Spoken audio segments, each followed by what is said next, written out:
Hello, welcome back to Football Today. Today is October 9th. It is a Wednesday, and this is your Power Rankings show. These are your Week 5 NFL Power Rankings. It's all brought to you by Captain Morgan. My name is Justin Penik, and that's Dalton Feely. I'm back, baby. At least for this episode. Bobby Skinner is currently preparing for the hurricane. Rock me like a hurricane. It's going to hit him hard. Yeah. It's going to hit him hard. So Prayers up, Bobby. Prayers up. Hope that he's going to be all right, but we have Dalton Feely. This is a familiar sight if you were a subscriber, and if you followed us last year, this is a familiar sight, and if you're watching this for the first time this year because you see Dalton Feely's face, that it's not an unfamiliar sight to you. Dalton Feely. Maybe the mustache. Maybe that's that's kind of wild. That's a little wild, and I'm sorry about that. That's wild. Dalton Feely, we start off Power Rankings every single week by asking what fan base are we going to make the most angry with their ranking. So do you have that team? Yeah, and I think we're going to talk about them going into the show a little bit later. But for me, my personal ranking, it's the Arizona Cardinals. I think I'm just not bought in yet. They had a very convincing win week 5, but I think looking back so far this season, I think there's still some question marks with this team, and I have them a little bit lower than you and probably the consensus media. I want to buy in. I'm just not there yet. Yeah, you have them ranked 22nd. I have them ranked all the way up at 15. And I think they can get there. I truly believe that. I think there's some things, Kyler and Marvin Harrison's connection. I know they had a big fourth down. We're going to talk about all that jazz.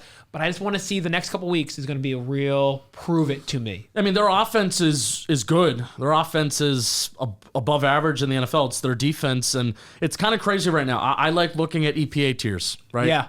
Which I really haven't talked about the team tiers a lot with Bobby, and I've tried to all right, well, people don't really give two shits about EPA tiers. They really don't.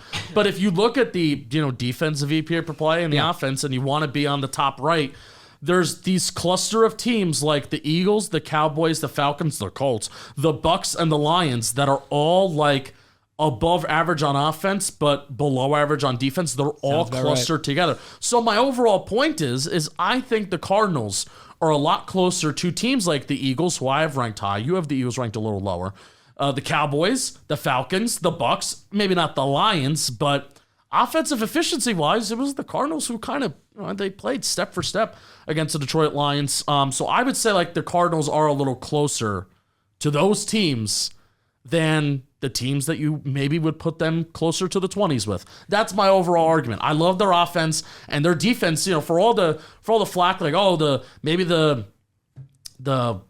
the San Francisco 49ers just got unlucky. They got to convert drives. They forced. It was the Cardinals who forced those turnovers, and it was the Cardinals who kept the 49ers to 3 points when they got inside the red zone. So absolutely. I think accumulatively, when we're looking at defensively, 25th in yards allowed, 27th in points allowed. It's not good. Not pretty overall, and obviously they stepped up in the second half versus the San Francisco 49ers in Santa Clara, which is really impressive. But again, they have the Chargers and Packers the next 2 weeks. I believe it's Green Bay and then Los Angeles. Those are two games where I'm like, okay, those offenses are pretty good. Yeah, they want to be lumped in with those teams. Let's see if they can beat those two teams, and then my mindset will change. That's a good point. They did beat the 49ers this past weekend. Absolutely. We have, and we'll move pretty quick. Yeah. Our bottom 8 teams, Dalton Feely. Why don't you read off who you have from 32 to 25 first? I have the Carolina Panthers in 32nd, the Cleveland Browns in 31st, the New England Patriots in 30th, the Las Vegas Raiders 29th, the Tennessee Titans 28th, the Indianapolis Colts 27th, and the Miami Dolphins 26th. Is that 8? I don't know how to count. Maybe I'm missing the Jacksonville Jaguars at 25. Yes, you are. And I have the Cleveland Browns at 32. I put them last. I was like, all right, here's how I approach it. How do I approach power rankings? Do you remember this? Yeah. If these two teams play tomorrow, who wins? Right. Yes. If the Cleveland Browns and the Carolina Panthers were to play tomorrow, who would win? Cleveland Browns in a 3-0 game. No. In overtime as the clock strikes midnight. The Panthers would win because their defense is bad, but their offense with Andy Dalton isn't. Their offense is better, but horrible. We're not getting into Cleveland versus Carolina. The people don't want to hear about the I would love toilet to watch bowl. that game. I would love Get to watch out. that game. 32, Get I have the out. Browns. 31, I have the Panthers. 30, I have the Pats. 29, I have the Titans, who are off a bye. 28, I have the Miami Dolphins. They're moving up in the world. 27, I have the Raiders. 26, I have the Colts. And 25, I also have the Jacksonville Jaguars. The only team that I really want to talk about in this tier, the Patriots are making the wrong move to start Drake May against the Houston Texans, and then I think they also have the Jets coming up. Then I think they also have some other good defenses that they're facing coming up. Why?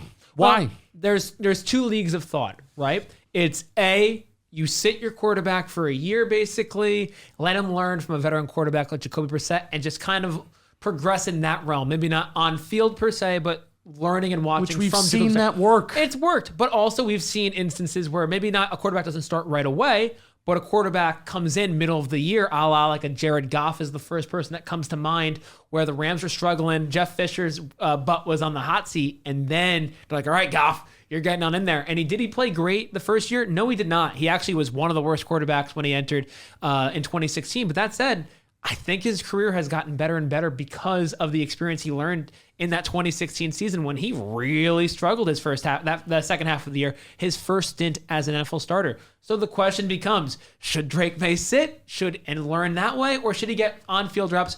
Me personally, I don't hate that he's starting on-field reps. I do hate, however, it is going against the Houston Texans. I think that scares me a little bit. I mean, here's their schedule that they have coming up. The Texans, the Jaguars. You know what? The Jaguars was maybe, but I mean, also Jacksonville's defense has been bad. I think I'm more on board. Is Jacksonville at home, or is it in New England? They're at home because they're in London. It's a London game. So you're making Drake, that dude. Yeah, and then you have the Jets, then you have the Titans, then you have the Bears. Yeah, I mean, even the Titans is a good defense. The Bears are a good defense. The Titans are a well-coached defense. The Bears are a really good defense. Yeah. All away games, by the way, because you're home against Houston, you're going to London. You're home against the Jets, then you're going to Tennessee, and then you're going to Chicago. So here's the thought, Justin, right? Are the Patriots seeing the Jets making their move at head coach, firing Saleh, which we'll talk about later? The Buffalo Bills looking horrendous versus the Houston Texans last week, where Josh Allen has like literally the worst passing game since 2000 in terms of like going 9 for 30, which is unbelievably bad. And then you have the Dolphins without Tua. There is a semi-opening in the AFC East. Is that what New England's thinking about? And I'm not saying I think New England's going to win the AFC East. No way, no how. Their line is so bad, man. They just had Jabril Peppers that's on the exempt list now. So they just lost a really good player on the defensive side of the ball. They have to know. And this almost feels like it's an ownership thing, because ownership was the one, I have giant sources, and this was all kind of confirmed now anyway, as the months have gone on, that it was ownership that was really pushing for drafting Drake May. Meanwhile, there was coaches and Elliot Wolf. People in the front office that wanted to trade back and get a haul, because there were teams that wanted Drake May. There were teams like the Minnesota Vikings, like the New York Giants, that wanted to trade up, maybe some others, and they would have gotten a haul, and that's how they wanted to start off this rebuild. Instead, they get Drake May, who I love, but now is not the time for Drake May to play. And I'm just really afraid of, Drake May's not this pro-ready. And I think he even showed that in training camp. I think he even showed that in the preseason. He's not this pro-ready guy that's ready to go. I don't think he's going to look good. I think he's going to look bad. And this Patriots offense, too, is so uninspiring. Jacoby Brissett against, this Dolphins defense, you glance up at that game in the third quarter, 70 passing yards. And that's every game, man, regardless if they're ahead or which mostly they're behind. There's just no urgency. It's because that offensive line is terrible. They don't have the skill receivers, the skill positions aren't terrible, but they're not an advantage. So I don't know, man. I think it's going to look bad, and I'm afraid that they're doing it there's no reason. This is why Jacoby Brissett's here. Yeah, and I'll leave you with this, Justin, in terms of the Drake May conversation. I think New England also sees what's going on around the league. And we've seen Jaden Daniels, Washington, they're 4-1. Bo Nix and the Broncos have won 3 straight games. They're 3-2. Caleb Williams and the Bears, they're 3-2. Now, I'm not saying all of that is due to the play at quarterback by these rookie quarterbacks, maybe more so for Washington in comparison than the other 2 teams, but they're seeing these rookie quarterbacks and these teams succeed and strive. I'm not saying New England is going to have a successful rest of the year, Drake May in the AFC East, but there's a lot of questions around this division, and maybe they think they can make their mark. And we're going to find out. Does Drake May have it early on, or does he not? I'm rooting for it, but it's yucky. I understand it's that. Not going to be. It's not going to be fun. Before we move on, I have my 30-second rant. Indianapolis Colts. I'm not on power rankings. I have to do this, Justin Penik. Indianapolis Colts have played Jacksonville Jaguars in Jacksonville. It's the curse land there. They have not won in Jacksonville since 2014, September 21st. Again, 2014. It has been 10 years since the Indianapolis Colts has won a game in Jacksonville. For starters, Barack Obama was still president of the United States. Sure. Shake It Off, the song by Taylor Swift, hasn't been released yet. That song comes out a year later. David Bowie and Alan Rickman, they're still alive. Jacksonville over the span has made the playoffs 2 times. Indianapolis, I understand there's been quarterback issues for this team, but you're telling me you can't beat Jacksonville one measly time? One time in Jacksonville, in Duval? That is preposterous. I don't care that Jonathan Taylor's out. I don't care Anthony Richardson's out. Flacco comes in. He puts up, I think, 24 in the fourth quarter, and it still wasn't enough with this Gus Bradley defense. I rest my case. My rent is done. I am sorry. And you're getting Anthony Richardson back, which at this point, it's a downgraded quarterback. Which I'm sorry, it just is. You know I'm an Anthony Richardson believer. Put $5 in to win MVP, and that's hey, it was the worst $5 I've ever spent. Trevor Lawrence last year. We talk. Yeah. I did the same thing with Lawrence last year, and that came back to bite us too. So I'm glad you got that off your chest, though, because we've talked about the Colts a lot, and needed it. Gus Bradley should be fired. Yep, Gus Bradley fired. Ryan Kelly's been banged up. Buckner's been banged up. It's been brutal in Indy with all the injuries, and their secondary, worst thing I've ever seen in my life. Alec Pierce, though. Alec Pierce. Like 90th in catches, but top 5 in yards. Yeah. 368 yards, baby. Alec Pierce, the Cincinnati kid. Dalton, why don't you go through who you have from 24 to 17? Yep. I got your New York Giants at 24, an inspiring win versus Seattle last week. I have the Los Angeles Rams at 23. Sean McVay's first time going to 1-4 as a head coach in his career. I guess Aaron Donald does play a big effect there. Arizona Cardinals 22, our biggest discrepancy we had highlighted previously. The Cincinnati Bengals 21, that defense, man, woof. Chicago Bears at 20, keeping the wins coming just like the Denver Broncos at 19. The Pittsburgh Steelers at 18, a tough Sunday Night Football loss versus Dallas Cowboys. And the Philadelphia Eagles at 17 with their bye week. Those Eagles are low. Dude, that defense, man. I know you think Vic Fangio is going to figure it out, the cover 4, the cover 6. They're going to be fine. I don't know if they're going to be fine. I think the offense will figure it out. Devontae Smith's been banged up. A.J. Brown's been banged up. Those guys have been hurt. So the receiver room is not fully healthy, and it should be coming into this week, if not week 7. But that defense, there's a lot of question marks. I mean, even Jalen Hurts has questions, too, of turning over the ball and stuff like that. But something that Bobby and I, we just banging the drum on, we just think that they're too talented to fail, and maybe that's us just watching them so often because they just beat the crap out of our Giants, even though the Giants did get the best of them last year in one of those games. But just so many times where we've seen that offensive line just dominate and carry, and Hurts doesn't even have to do all that much, but he's still good, and there's just good players on that team. It's like, damn, but so we'll see how it progresses as the season goes on. I have the Rams at 24.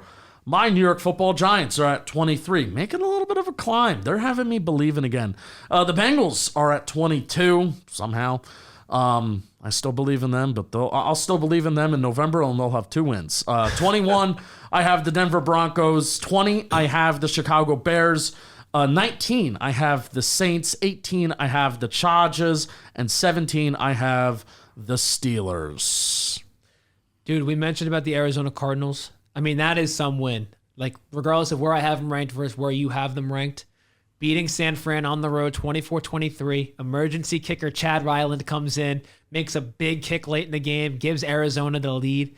Niners, is there a question mark there? 2-3 now. They've lost both their divisional games this year, blowing double-digit leads. Is that more praise for the Arizona Cardinals, or is that more blame on the San Francisco 49ers for that game? I think it's both. I think the 49ers have to convert. They have to not turn over the ball. They had some bad turnovers, and then it was the field goals. They were driving the ball down the field, and then you settle for field goals, and that's how you lose football games. And then their kicker eventually gets hurt, and then he has to come out of the game, and then they have to go for on like a 4th and 20, whatever. And I think that's where you have that's where you have another turnover. So we talked about it on Monday's recap show for football today. I almost like the 49ers are going to be fine. It almost feels like they're kind of just playing for January. They're playing for January and February. But sometimes that could bite you right back in the ass. Is there any team that you really that sticks out that you want to talk about? I don't. You have the Chargers above, right? Because I have the Chargers 18. You have them higher than this tier. I have them you have the Saints higher than this tier. Yeah, and that's with, I'm not including the Derek Carr injury. At the time of making this, I didn't know how severe the injury was with that oblique injury. I don't know if he's going to miss a week. It's going to be multiple weeks because that is a big factor of the Saints and where I have them ranked. Monday night was not a pretty look for the New Orleans Saints. I will say that. I still believe in that defense and offense. I think both those units are maybe not top 5 in their own right, but I think they're both top half of the league, which was where I have them ranked. Yeah. But outside of that, are we moving on to the next section? I think we'll move on, man. Let's move on. We'll move on. Tell me who 16 through 9. Well, like I said, I have New Orleans 16 right at the league half mark. I have the New York Jets minus Robert Saleh at the 15th mark. The Los Angeles Chargers and Jim Harbaugh 14. The Seattle Seahawks in a miserable loss to your Giants at 13 block kick. Whoops. Falcons at 12. A fantastic win on Thursday Night Football. The Dallas Cowboys, number 11, big Sunday night win. Tampa Bay Buccaneers, even though they lost to the Falcons on Thursday night, I have them at 10. And the Green Bay Packers starting to figure it out again, hopefully, with the win over the Rams. I have them 9. All right, I have the Jets at 16, the Cardinals at 15, like we mentioned, the Seahawks at 14, the Bucks at 13, Cowboys 12, Eagles 11, much higher than you, the Falcons at 10, and the Packers at 9. All right, so we kind of glanced over that last tier. We usually don't do that on power rankings, especially now that we have it a little bit of a longer show. I want to talk about Robert Saleh. Have to. Being fired from the New York Jets.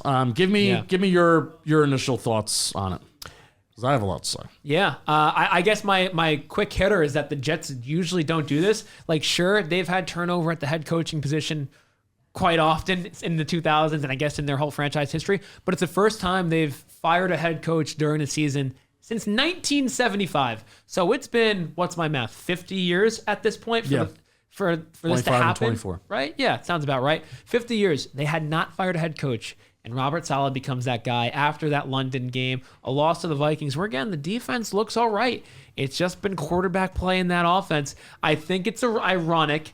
We had mentioned it that Robert Saleh was looking about making a potential move at the offensive coordinator position, maybe moving on from Nathaniel Hackett. Instead of Hackett being fired, it's he who gets laid off by the New York Jets. I think people forget, too, that the Johnsons, like, this was not... I get my Johnsons mixed up with the Jets. I really do. I think it was Woody who was who worked for the United as the ambassador. Yes. So he didn't hire Saleh. It was his brother who hired Saleh, or his son. Someone else hired Robert Saleh. So I think Woody was just fed up with the lack of results. He was 20-36 in 56 career games. So it's not like the results were getting done. I have more to say, but I know you're itching. You're nipping at the bud to talk about this situation. I am, but I almost forgot to talk about something, because we have to talk about something on this episode, and we have to talk about the DraftKings Sportsbook. Heck yeah. Little tease. We'll talk about Robert Saleh and those New York Jets. There's a chill in the air. There's leaves falling to the ground. Dalton Feely, close your eyes. And there's football on every weekend. That's what fall is all about. Can you feel it? Oh, yeah. Can you feel it, Mr. Krabs? Oh, yeah. But there's a chill in the air. There's leaves falling to the ground. And there's football on every Sunday, and that's what fall is all about. And you can make each weekend even more exciting by getting into the action with our partners over at the DraftKings Sportsbook, the number one place to bet on touchdowns. Like, things are falling in the office.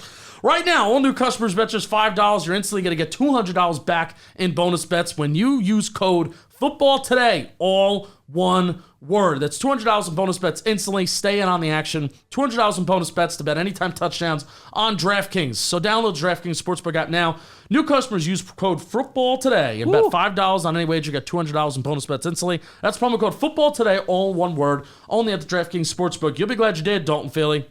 All right, we had to take a little bit of a hiatus because we had to film a commercial. Yep. For Mountain Dew, fun fact. Yep. And now we are back, and I'm talking about Robert Saleh. There's no world where Robert Saleh's the scapegoat here at all. But there are legitimately bigger issues than Robert Saleh with the New York Jets. Mm-hmm. And for me, it's okay. So this is a team with Super Bowl aspirations, and even a team that's still, even though they're 2-3, they have a divisional matchup this weekend. The first place in the division's on the line. All right, against Buffalo Bills. Monday night. So, first place is on the line. What NFL team with Super Bowl aspirations fires their head coach in the beginning of October? I think one team that's fired their coach has made the playoffs. Is that, and that team, I know there was an almost team with the Raiders when they hired after they fired Rich Gruden. Bisaccia. Yeah, and they hired the special teams coordinator. They did make the playoffs. They did, so that is the team. That Raiders team is the team that made the playoffs. I think they're the only team. They beat the Chargers. They could have tied, and they both got in. Only team. Wow, that's unbelievable. So, I don't know, man. Aaron Rodgers is running the show. I don't need to tell you that they're a mess. Can I tell you my conspiracy theory? Yeah, and the fact that Aaron Rodgers was shocked. No, man, no. I kind of alluded to it when we briefly discussed it prior to the ad read and then filming another commercial. Saleh wanted to fire Hackett. I think that's true. Their offensive struggles. Ulbrich also wants to move away from Hackett. There's also Connor Hughes. Yeah. Good friend is reporting from SNY that even Ulbrich is thinking about moving away from Hackett, not firing him, but moving away from him. Play caller. So what's interesting, this is where it comes to my conspiracy theory. Rodgers and Hackett obviously have a very good relationship. They're very tight with the time they had together in Green Bay. Nathaniel Hackett is Rodgers' guy. They are buddy-buddy. He is a golden boy, basically, in Aaron Rodgers' eyes. Aaron Rodgers, at this point, I think when he got wind that his buddy, Nathaniel Hackett, could have been fired, he's like, nah, man, that's it. I'm going to Woody. I can't deal with it. We saw the interaction one of their games a couple weeks ago in MetLife Stadium where Robert Saleh was going to celebrate with Aaron Rodgers, and Rodgers like, no, too early, not yet. And there just seemed to be, it never seemed to work. Saleh has called him out publicly about certain... the cadence, which I will say, this is where Saleh's not innocent in this, where don't be... there's a lot of things that Aaron Rodgers, you can criticize. The fact that he didn't criticize him on possibly not showing up to the whole, going to Egypt and not having that conversation, that's something to criticize the player about. Aaron Rodgers, Hall of Fame player, using his cadence at the line of scrimmage, which has been a weapon, that's not something to criticize Aaron Rodgers about. So Saleh's not innocent in this. And Saleh, at the end of the day, this is with a lot of these a lot of non-offensive coaches. Even though you're not an offensive coach, it is still your responsibility to be part of the game planning process and the preparation of your team on both sides of the ball. You shouldn't just be, all right, I'm going to sign off half of my job to the offense coordinator. You can't do that. That's not your job. That's not how this works. But that's why a lot of NFL teams, this is why I agree with it, a lot of NFL teams are hiring offensively because it's just more important. And you're seeing it. But Rodgers is running the show. And here's ultimately why I think Rodgers won those back-to-back MVPs with LaFleur in 2020 and 2021. 2019, Rodgers did not look good. Rodgers did not buy into what LaFleur was selling.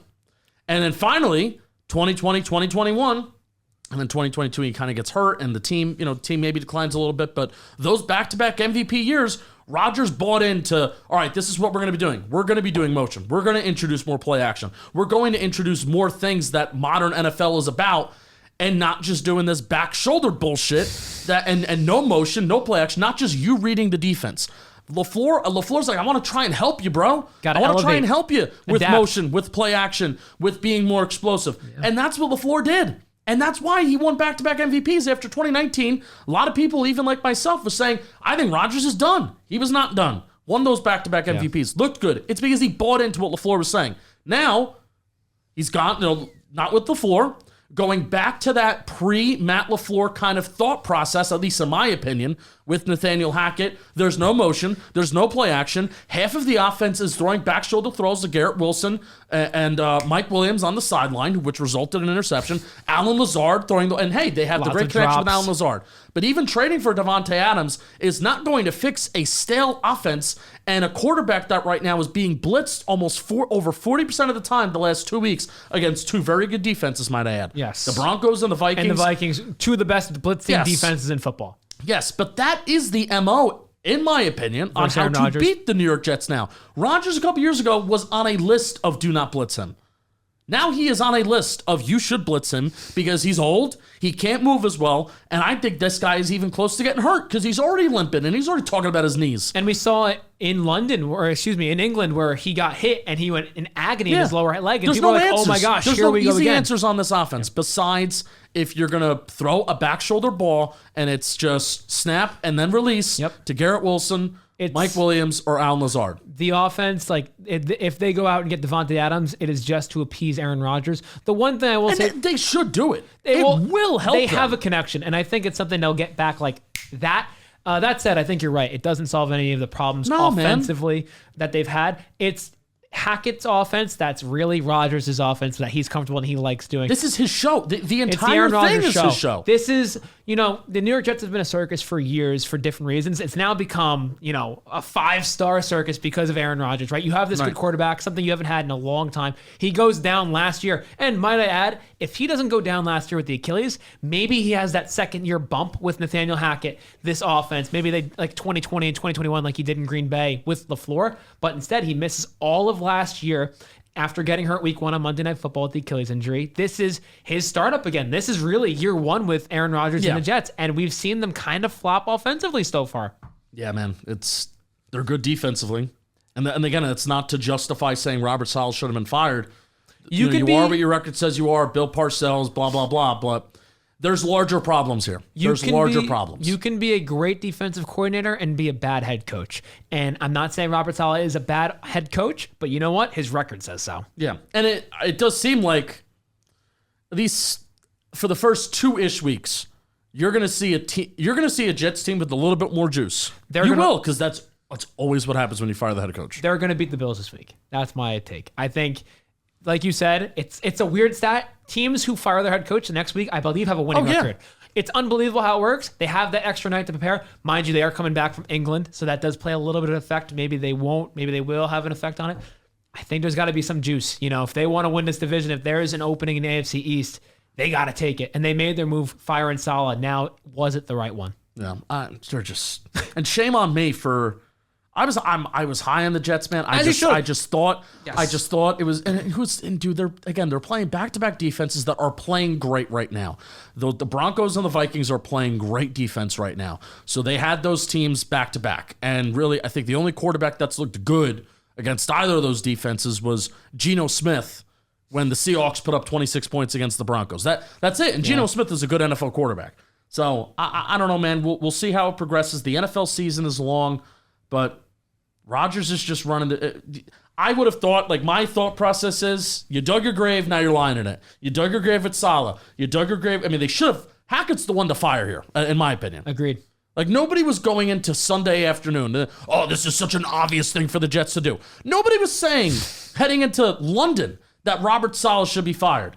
And now that it happened on Monday, I'm not shocked. Really? You're not shocked? The one thing I'll say should have fired Hackett, though. Yeah, I think if you're going to make a move in season for a team that's got Super Bowl aspirations, firing a coordinator makes more sense than firing the head coach, because that sends shockwaves across the whole team if you fire the head coach. I believe it was the 2011 Baltimore Ravens. They had their struggles late in the year with their offense. They fired their offensive coordinator, Cam Cameron, and they won the Super Bowl. And that wasn't to say Cam Cameron did a bad job as offensive coordinator for the Ravens. He was a good offensive coordinator, but sometimes things run stale. The Jets, their offense has just been bad, and Hackett has proven to be not a good offensive coach. The Ravens, they had their success because they made the move. They didn't fire John Harbaugh with their struggles. They fired Cam Cameron. Yeah. They regrouped, and they figured it out. But again, Robert Saleh's not Harbaugh. Robert Saleh's not Bill Belichick. You're not firing Bill Belichick. Sure. The coach had a terrible record, and clearly some of the guys were fed up with him, and there's a different energy with Ulbrich at the helm, and people like Ulbrich. I like the theory that Bobby Skinner had on Twitter about, why don't let Ulbrich be a good defensive coordinator, because the Jets do legit, and it's kind of impressive without Hassan Reddick, and Jermaine Johnson goes down, and it's really impressive that they still have a top 10, top 5-ish defense without some of these pieces. And like I said, Reddick's not here, and Will McDonald is taking that step up. So why don't you just let Ulbrich be the DC? And I gotta imagine there's maybe he's still like a special teams coordinator, or even like a tight end coach who's like a rah guy that can maybe just be a leader of men. And I guess Ulbrich is going to be that guy. He's got a nice beard. So the one thing, when we move on from the Jets, just a couple of things I want to point out real quick in this group. Atlanta, big Thursday night win. Kirk looked fantastic. Best game of his career on a primetime game, division game, comeback win. That was outstanding. 509 yards from Kirk Cousins. Bijan hasn't gotten going yet. I think he has a big week versus Carolina. We're going to find out. Dallas, Tampa Bay, Green Bay. Those are teams I'm very curious to see the next couple weeks, who they are. Dallas with the injuries, Green Bay, Tampa Bay with their offenses. Can they stay true to who they are? Yeah, I think a lot of these teams in this category, in this territory, right? And you have the Chargers here, I don't. But still, we'll even put the Chargers in this. We'll put the Jets in this. I want to lump the Cardinals in this. Yeah, go for it. The Packers are included in this too. There's a lot of these teams where I could see them like, oh, if they have a really good week, then people are reacting to it, saying like, oh, can this Bucs offense, can they stay hot? And which I think that they will, but can this Bucs team, what can they do? Oh, this Seahawks team, they have talent where 1 week they can win, and then 1 week they lose, and then it's like, oh, well, maybe they're losing a little bit of their fire. Any of these teams, I think any of these teams can step up to the plate and be like, all right, can you compete for a division? Can you compete for a wild card spot? A lot of these teams are in that position, but waiting for some of these teams to separate themselves, and if they are going to enter the top 8, because they can have some weeks where they're hot and some weeks where they're not. Right. All right, we're going to move on to 8 through 1 through 8. Top 8. Number 8, I have the Washington Commanders. Really excited about them. Good for them being this high. I mean, just had a great start to the season. Buffalo Bills. They were a bottom 3. We thought they would be a bottom 3 NFL team. Yeah, defense had a lot of question marks last year. One of the worst defenses in football, and they've kind of turned it around offensively big time, but the defense a little bit too. Buffalo 7. The Bills struggled last week versus the Texans, who I have 6. The San Francisco 49ers 5. That is high. It's I still have hope for the Niners, man. I still think they're a good team. They're not who their record says they are. And I think we'll see that in the next few weeks. I have Baltimore Ravens 4, the Detroit Lions 3. The Minnesota Vikings coming off another win, this time in England, second undefeated. And the Kansas City Chiefs, they're not even playing their best ball. They're still undefeated. They're still number 1. I don't care. The Vikings might look like the best team right now, sure. But the Chiefs are undefeated, and they haven't played their best football yet. It's amazing. That is my top 8. There's your top 8. I'm trying to look up MVP odds on the DraftKings Sportsbook right now. You want to look that up while I read off my list? Love to. Find it on DraftKings. At number 8, I have the Buffalo Bills. Number 7, I have the Washington Commanders. So I do want to put, by the way, I want to add an asterisk. I think there is going to come a point where they fall apart a little bit, where they will. Yeah. They are going to come down to earth. Listen, it's the learning curve, too, because you have a rookie quarterback that's playing out of his mind. Yeah. He had almost more incompletions this week than the last 3 weeks combined. Yeah. But he had the big plays, which if you're going to not have an 80% completion rate and you get the big plays, that's how you balance everything out. I have the San Fran 49ers at 6. I have the Houston Texans at 5, who I think they're quiet. They're a quiet team right now. Yeah. But they're playing some good football, man. CJ Stroud's awesome. I think that defense can continue. I think that defense can get better. I think it will get better. Danico Autry is coming back next week, I think. Who's kicked AFC South butt for a long time. Good The Baltimore player. Ravens are the hottest team in the NFL right now at 4. And we have the same top 4. Ravens at 4, Lions 3, Vikings 2, and Chiefs are at 1. Do you have MVP odds for me? I do. Do you want top 5, top 10? What are you thinking? Well, here's my question to you. You ask that question. Maybe we'll go top 5 first. Okay. Starting at number 5. But here's the question I want to ask first. first. I didn't say it. No hintsies. What's up? I think the MVP is going to come, like if the season were to end today, MVP comes from one of these top 8 teams. Okay. Correct? It does the odds reflect that? Yes. Okay. What about top 10? Yes. Dak is not top 10 right now? He's number 10. He's number 10? So is Dak the only guy? No. Okay. You know what's funny? I'll give you a hint, Penik, and we're going to get laughed at. The only guy not in our top 10 based on team is the guy we both picked for MVP this year. I picked Anthony Richardson. Well, no, not officially.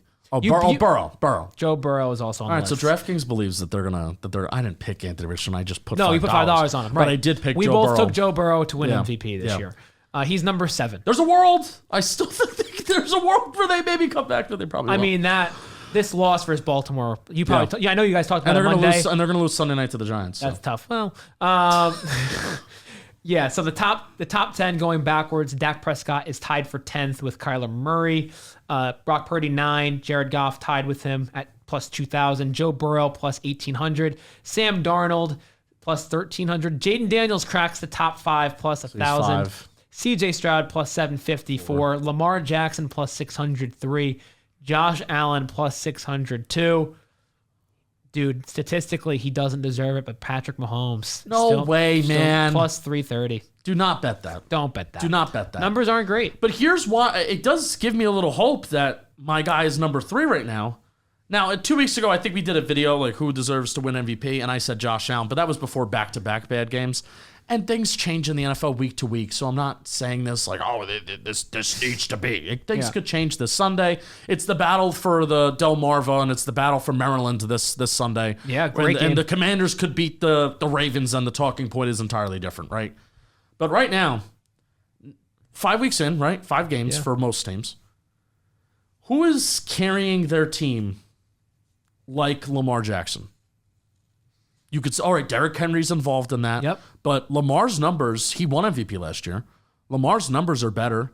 His interception rate, I think, is lower. His touchdown rate's higher. His sack rate is much lower.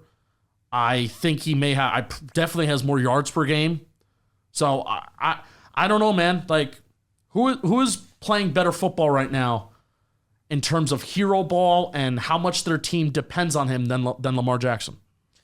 Man, I think it's really interesting when you're talking about that because I see a couple of guys on this list that have a fighting chance. And I do want to say before I continue that it's very close between Henry and Lamar because Henry's impact in the running game right now has opened up doors for that Baltimore offense. Henry's leading at age, 30? Right. Close to 30? But I am also of the belief that I think the threat of his legs and I think the threat of Lamar is helping out Derrick Henry more than Derrick Henry is necessarily helping out Lamar. I'm not saying that Derrick Henry stinks and everything like that. It does this. Right. It works both ways. Right. But Lamar, look at the team that the Ravens have this year too.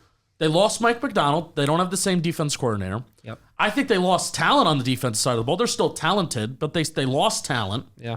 The defense is they're not a dominant defense like they were last year. Their offensive line, 3 of their starters are arguably bad football players. Linderbaum and Ronnie Stanley are good. I was going to say, if you said Linderbaum was bad, I was no, going to say, but the right side of the offensive line is bad. Yeah, the mountain is bad. Struggles. You know? And the receivers without Odell, I mean, I hate Odell. I don't think he's overrated anymore. Wow. Because I think he's properly rated. I think everybody recognizes that he just is what he is at this point. But even losing Odell Beckham Jr., even though he was a disappointment for them, arguably last year, he was a good deep target for them, and he made some good plays, and they lost him, and they didn't add any other receivers, and Mark Andrews is a ghost. And Lamar is doing better. He's better than what he was last year, and the team needs him more, is the point. Where the Ravens last year, they just kicked ass. Now they're kicking ass, and I think they're more Lamar dependent. The thing with I have Lamar, I feel like it's late in the year, they just kind of falter. Like, they remind me of the Dodgers in baseball because the Dodgers are always one of the best teams in the regular season. And, well, I mean, tough for my Ravens and my guy Lamar. But it's a valid point because both these teams usually have a pretty good regular season, one of the best teams in football and baseball, respectively. And then come playoff time, they don't show up. Yeah. I hate to say it about Lamar. Sure, I mean, I know they made the AFC Championship last year. They were the 1 seed, but guess what? They're the 1 seed, and they still didn't make it to the Super Bowl. Granted, you're playing the Kansas City Chiefs, but these weren't your average Kansas City Chiefs. We were saying all of last year how the Kansas City Chiefs did not look right and they weren't good. Still lost them in the playoffs. Mm-hmm. Anywho, not the question. I think the 2 guys that give right now the biggest chance of winning MVP against Lamar Jackson, CJ Stroud, you mentioned him. He's having a fantastic year, quiet year. But again, are the numbers there? Passing yards, yeah. He's got more passing yards. He's third in passing yards, but he had those 7 passing touchdowns yards last year. Yeah. But again, it's year 2 for him. His rating's lower, completion percentage lower. But the other guy I was going to mention, I guess very similar in terms of his athletic ability, rushing ability, Jaden Daniels. I understand he's a rookie, but they're not going to give rookie MVP.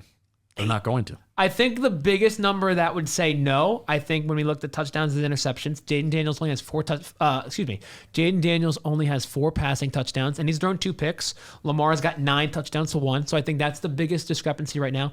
But man, when we're looking at overall numbers, passing yards is very close. Completion percentage is not even close in favor of Jaden Daniels. Rating is within 1 point difference. Rushing, Lamar's got him by a little bit, but their rushing numbers are very similar. I can't understate how valuable Jaden Daniels has been to the Washington Commanders. And you said it earlier 5-10 minutes ago. We thought the Washington Commanders would be a bottom 3 football team. Right. And guess what? Right now, we have them in the top 8, and they're right now in the discussion to be one of the best teams in the NFC, if not the NFL. Yeah, for sure. The Chiefs are inevitable. We just talk about it every week. They don't lose.